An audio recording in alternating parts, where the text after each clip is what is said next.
What's up, everybody? Welcome to Podcast Now Plus. I'm Alex, and in this video, I want to talk about the PS5 full reveal. It's something that we've talked about a little bit on this channel on Podcast Now, and basically, when is it, right? We've been asking that question really since like January, and February had like historical kind of like purposes, right? That's when they announced the PS4. There were times in March, there were times in April. Before all this kind of stuff happened around the world, a lot of people threw out dates in March and in April of when we could see it. Well, as it turns out, at least originally, it was planned to be held in May. So let's go over this article and we'll talk about if this could still happen. It could, it definitely could, but we don't know for sure. So let's go over this. As the months continue to pass here in 2020, PlayStation fans continue to wonder just when Sony will properly reveal the upcoming PS5 console. Not like a Mark Cerny spec thing, right? Up until now, Sony has only unveiled the PS5's DualSense controller in addition to specs of the hardware for the hardware. Fortunately, it seems the platform's formal unveiling could be transpiring next month.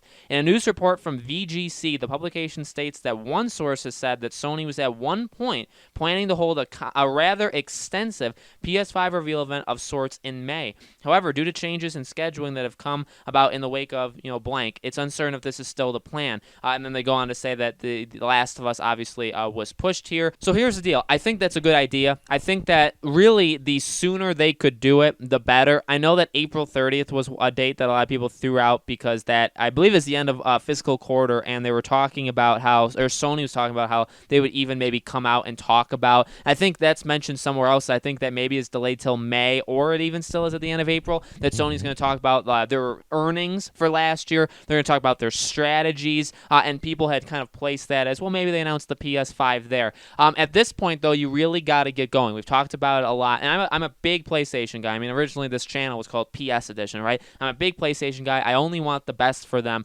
but they're running out of time. They truly are, and they got to get both feet underneath them and get going, because Microsoft is going to do an online expo for around the time of E3, if it's before, if it's a little bit after, whatever. But they're going to go. They're going to go sometime. We'll just say a date. We'll say sometime in June, right? So Sony needs to get out there, and we need to see it. We have not yet seen the PS5 and the DualSense controller. For all credit, giving Sony credit where it's due, is the DualSense controller destroyed the internet. It broke it. It broke Instagram records. People adore. And I love it. I love that PS5 controller. It looks amazing. So I mean, I was blown away. Loads of people were blown away. All it took was for them to randomly push the enter button on their computer one random Tuesday and say, "Here you go. We're gonna announce this DualSense," and that's it. So it'll be a big deal no matter what. Okay, it really will.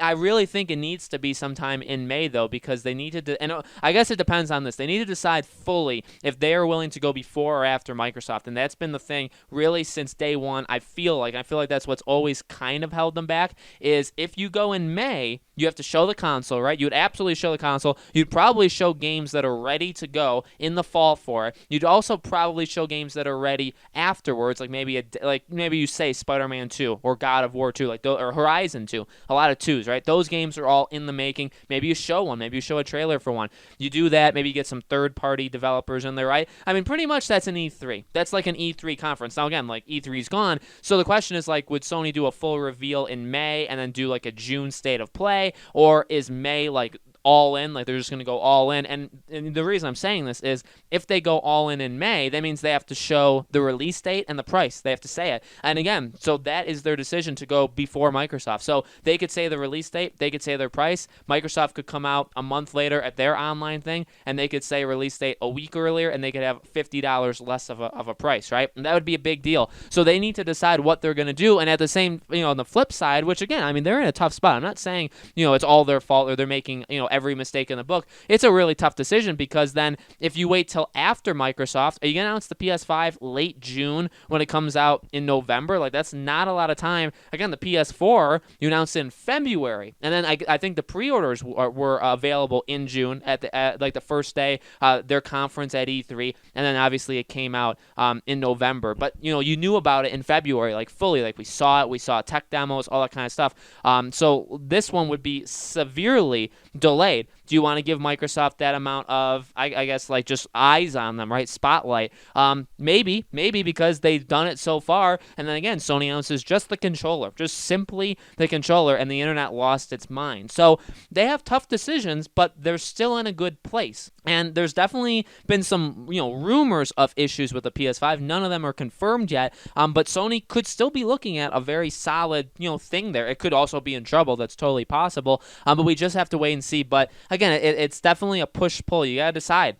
Is May the right time, or do you wait till June? Do you wait till after Microsoft? That's pretty much what they have. Again, now it sounds like the original thing that where they're going to talk about their strategies and their earnings and all that kind of stuff. A lot of people put that with the PS5 and said and even Sony, I believe, said that could be a time where you hear about it. But I think I read somewhere else that that is only now going to be strictly financial stuff, strictly strategies. They're not going to talk about PS5. So even that's been pushed. So now April's gone. So now you're into May now, right? Where we only have May to think about. So it's May or June. That's it. I mean, it's not going into July. So at the end of the day, I guess the good news is over the next 2 months, we're going to see it. We're going to see it. We're going to see games for it. We're going to see third-party games. I mean, the excitement level should be high because it is, and things are getting exciting, but they definitely have some tough decisions to make. We'll have to see what they do with them. So let me know in the comments below, guys. What do you think? When do you think the PS5 is going to be announced? Do you think they want to go before or after Microsoft? Let me know in the comments. Make sure you guys are subscribed to this YouTube channel. Hit the bell icon so you guys know when all these videos go up, and I do a new video on this channel